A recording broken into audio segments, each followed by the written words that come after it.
Eu espero que vocês estejam me ouvindo. Quem estiver comigo agora, se puder me dar um retorno, se o som tá bom, se a imagem tá boa, eu fico muito agradecida para que a gente possa continuar. Bom, ontem nós iniciamos no final do nosso estudo o capítulo 3 da criação. Hoje nós vamos dar continuidade, né? Esse capítulo 3, o primeiro subtítulo dele é Formação dos Mundos, que vai abordar da questão 37 a 42. Bom, Viviane, obrigada, está dizendo que o som tá bom. Que bom, fico feliz. Seja bem-vinda e bem-vindo a todos que estão aqui comigo. Não foi à toa que Kardec, na Revista Espírita de 1860, ele afirma que a religião será sempre respeitada quando for mostrada conforme a realidade e quando não a fizerem consistir em alegorias, cuja realidade o bom senso pode admitir. Então, é claro que, tendo em vista esse entendimento de Kardec, com certeza também ele orientado pelos espíritos responsáveis pela codificação, é justamente por conta desse pensamento, dessa busca pelo pensamento lógico, pela crença raciocinada, que nos faz desenvolver os estudos do Livro dos Espíritos. E, mais uma vez, talvez seja essa a motivação principal para que essa primeira etapa do Livro dos Espíritos, capítulo 1, principalmente a parte primeira, né, aborde tanto matérias relacionadas à ciência, né, nós poderíamos assim falar. Então, como falar de formação do mundo dentro dessa visão, dentro dos esclarecimentos prestados pelos espíritos? Então, na aula passada, ontem, quando a gente viu a questão 37, né, nós vimos então que o universo foi criado por Deus. E olha só, já no século XVIII, um físico muito conhecido de todos nós, Isaac Newton, ele já havia afirmado: estes elegantíssimos sistemas de sóis, planetas e cometas não poderiam existir sem a determinação e o conselho de um ser inteligente e poderoso. Mas a questão é, e aí Kardec vem e pergunta, na questão 38, como criou Deus o universo? Respondem os espíritos: para me servir de uma expressão corrente, direi, pela sua vontade. Nada caracteriza melhor esta vontade onipotente do que estas belas palavras de Gênesis 1, versículo 3. Deus disse, faça-se a luz, e a luz foi feita. A resposta dos espíritos parece bastante simples. E para alguns, talvez, vai levantar o seguinte questionamento: mas não responderam nada. Mas a verdade, nós viemos conversando sobre isso, a doutrina espírita vem num crescendo em relação a esclarecimentos. Nós precisamos ter sempre isso em mente, para que nós espíritas e estudiosos da doutrina permaneçamos sempre com a mente aberta, nessa ânsia por saber mais, por explorar mais, inclusive aquilo já dito anteriormente, mas muitas vezes de forma mais simplificada, porque naquele tempo era o que nós poderíamos lidar. Muito bem. Lá em 1968, Chico Xavier publica o livro E a Vida Continua pelo espírito André Luiz.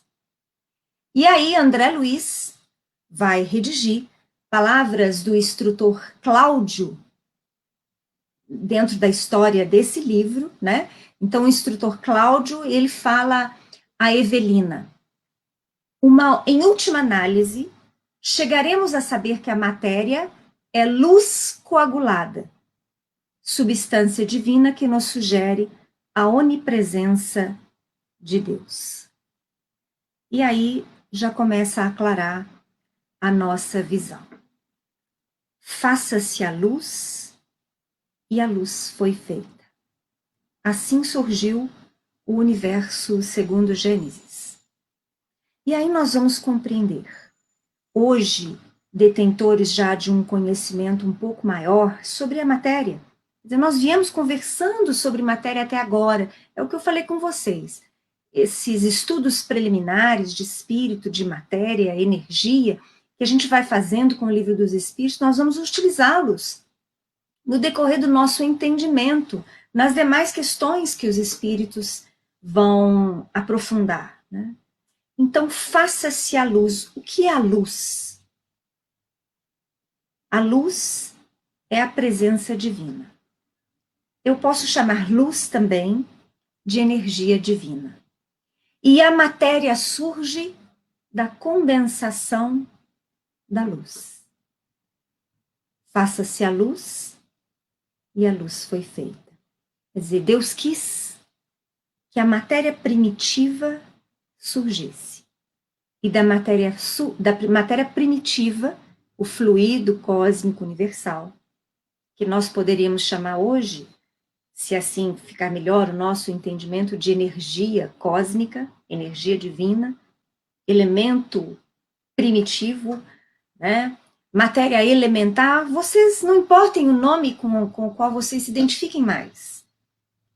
Porque os espíritos já nos falam há muito tempo que a nossa linguagem é limitada. Mas eu quero que vocês tragam o entendimento na mente. Que é essa matéria primitiva, que combinada, condensada, coagulada, gera a matéria que forma o universo. Conhecido e aquele que nós ainda não conhecemos porque a nossa instrumentação não alcança ainda tais lonjuras no infinito do espaço. Mas vamos continuar. Na questão 39, André Luiz pergunta: pode-se conhecer o modo de formação dos mundos? Tudo que a esse respeito se pode dizer e podeis compreender é que os mundos se formam pela condensação da matéria disseminada no espaço. Que matéria é essa? Vamos voltar? Fluido cósmico divino, do universo, né? Fluido cósmico do universo. Então, é essa matéria disseminada. Então, nós comentamos em aulas passadas que esse fluido cósmico universal está em toda parte. Está no espaço, está na Terra e está nos planos espirituais. Pelo menos naqueles que nós podemos conceber, porque há relatos deles, aqueles mais próximos da Terra. Então, os espíritos desencarnados, estes que se comunicam através dos médiuns no decorrer dos tempos, eles nos falam que a vida nos planos espirituais prossegue muito semelhante à vida na Terra. Isso vale dizer que lá, em determinado plano vibratório onde estejamos, quando espíritos desencarnados, o nosso corpo perispiritual apresentará densidade suficiente para que nos sintamos com a matéria. Se um espírito desencarnado, no mesmo plano, der um beliscão em outro espírito desencarnado do mesmo plano, ambos irão sentir a densidade da matéria. Isso é importante que vocês entendam, ou pelo menos busquem raciocinar para buscar o entendimento, para que se feche o entendimento, essa imagem mental. Se eu estivesse desencarnada, ao olhar para o meu perispírito, o meu corpo espiritual, eu veria membros, mãos, pernas, tronco, cabeça. Eu teria olhos, eu teria boca, eu teria ouvidos para ouvir, eu teria cabelos, e eu estaria convivendo com outros espíritos desencarnados, tão materiais quanto eu mesma, estaria com eles conversando. estaria com eles convivendo, estudando, trabalhando numa continuidade do aprendizado do espírito imortal. Ah, mas existem vários planos espirituais. Existem. E se eu estiver, por exemplo, desencarnada no plano 3, eu consigo visualizar quem está no plano acima, no plano 4? Só se eu tiver uma sensibilidade, uma faculdade mediúnica mais aprimorada.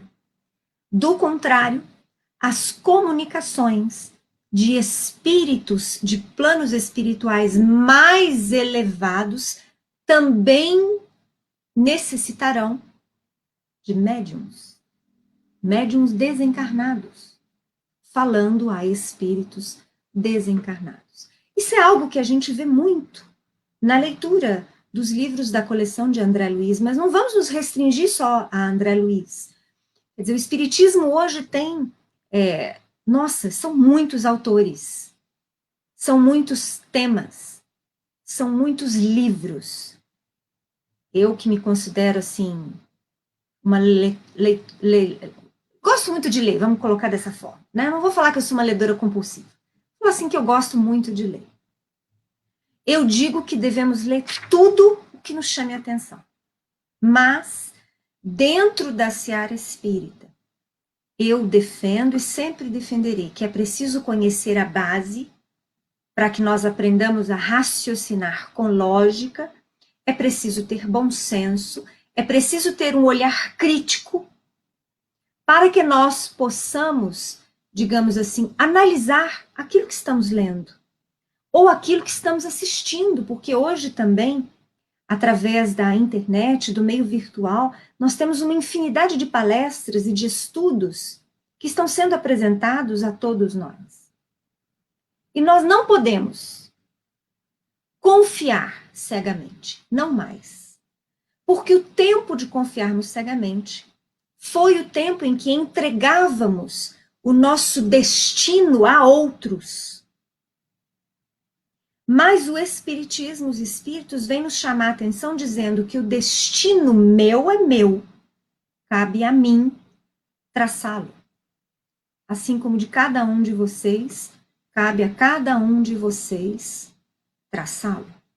E para que eu faça melhores escolhas, eu preciso conhecer. Eu preciso estudar. Eu preciso experienciar. Porque só no campo do intelecto não adianta esse avanço. Eu também, como espírito, preciso avançar no campo moral.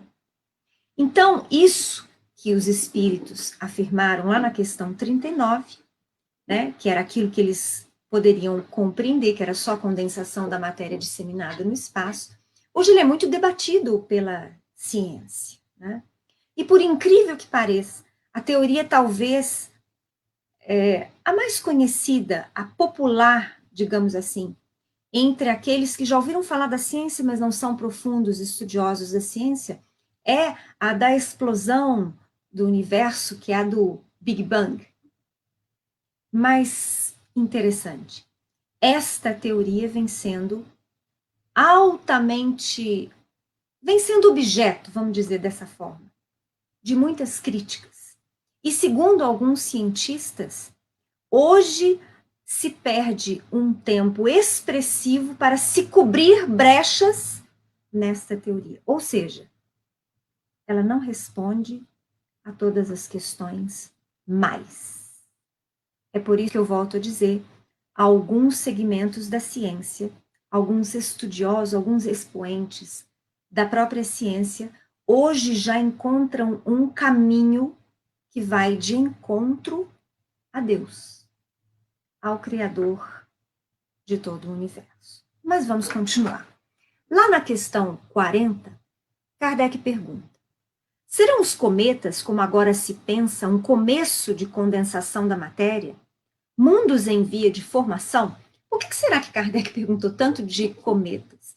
Se a gente for um pouquinho na história, né, na própria Revista Espírita, nós vamos perceber que do século XIX, no século XVIII, se tinha muito medo dos cometas. E havia toda uma mística a respeito deles, da passagem deles, né? Então, uns achavam que eles traziam pestes, destruição, guerras, outros tinham outras visões, mas sempre muito no campo mágico, no campo místico. O medo existia na população em relação aos cometas. Talvez esse é o motivo principal de Kardec ter trazido essa questão para o livro dos Espíritos.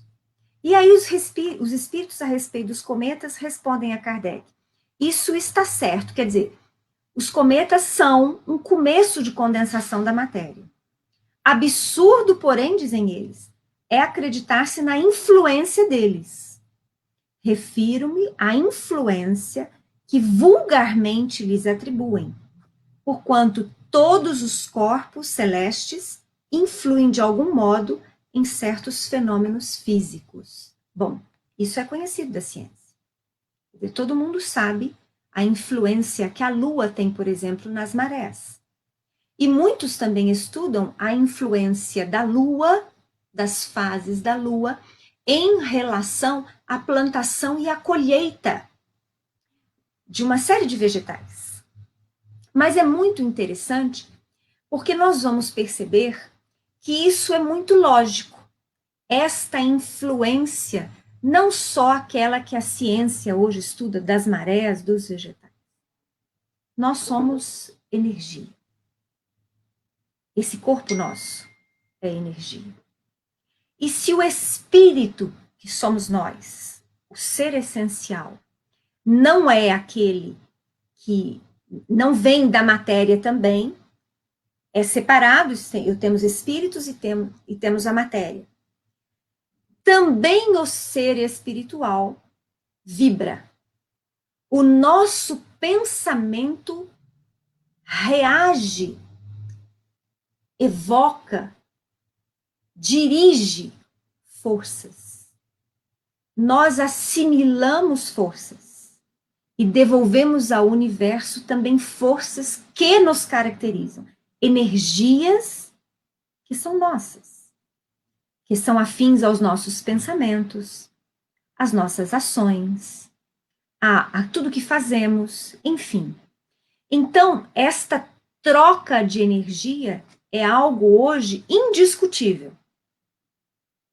E se no menor nós somos assim, se entre nós, espíritos, há essa troca constante de energia, por que não falar que entre os corpos celestes também não há?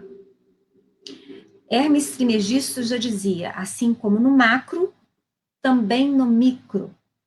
Ou seja, regras que valem para nós, valem também dentro das leis divinas para níveis celestiais, dos grandes organismos planetários. Então, nós vamos entender, através da lógica, que há sim uma troca de influências entre planetas, entre sistemas, assim como há troca de influências entre nós espíritos, entre encarnados, entre desencarnados. Continua Kardec na questão 41.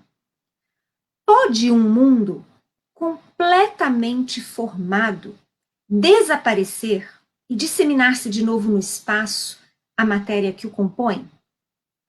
Respondem eles sim.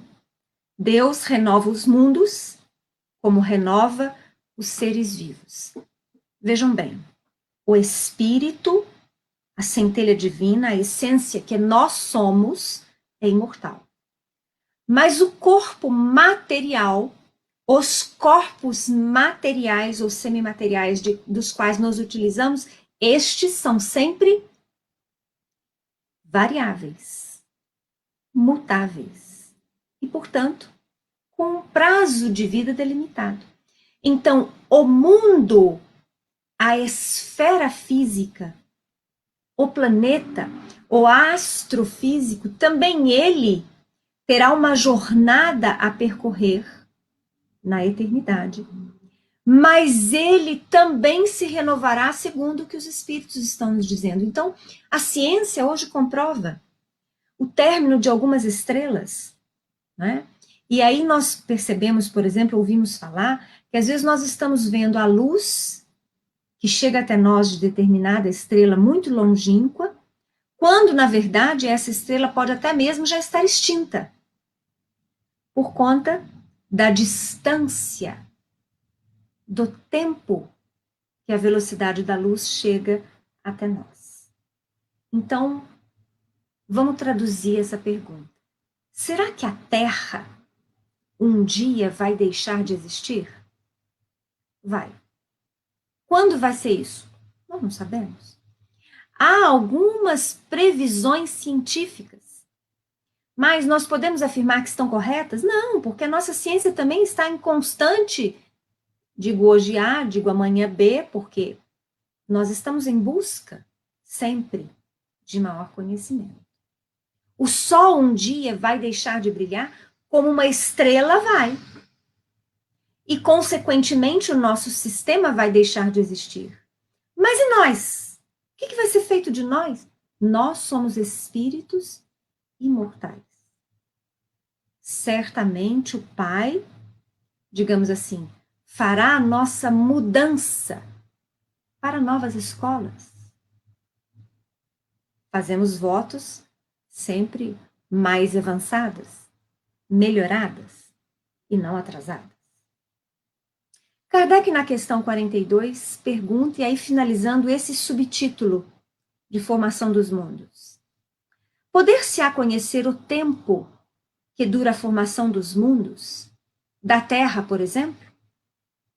E aí respondem os espíritos, nada te posso dizer a respeito, porque só o Criador o sabe.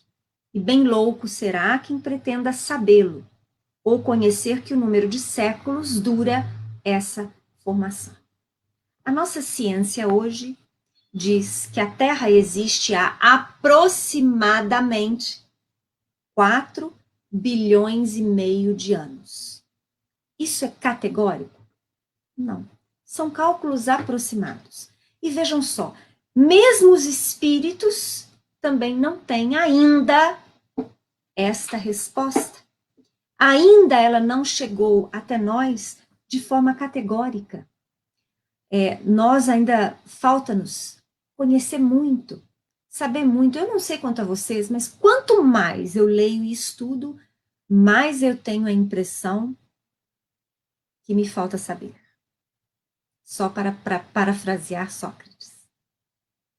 Eu acho que nós temos que trazer sempre conosco essa humildade de saber que nós ainda não temos a verdade absoluta.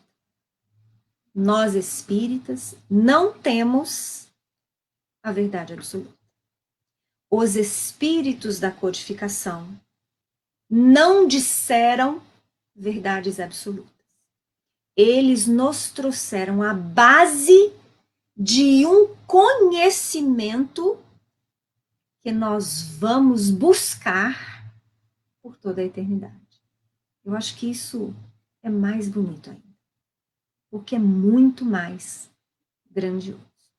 E aqui a gente encerra esse subtítulo, Formação dos Mundos, e vamos iniciar agora, a partir da questão 43, Formação dos Seres Vivos. E na questão 43, Kardec pergunta: quando começou a Terra a ser povoada?